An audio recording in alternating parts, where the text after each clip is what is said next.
Hello guys, in today's video I'm going to show you how to fix the issue you are facing with LiteSpeed Cache on your WordPress site.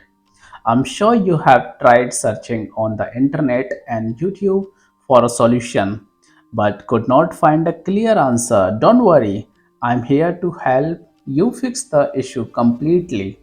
So let's get started. First, you need to open your WordPress admin dashboard.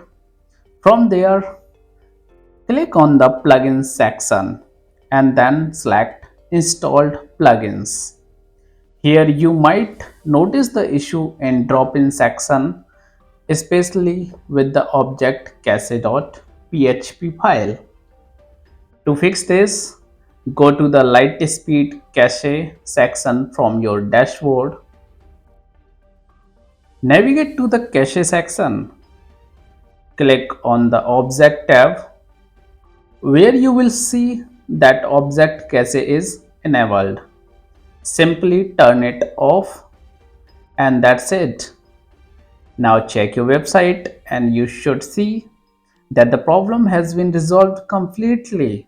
I hope this video helped you.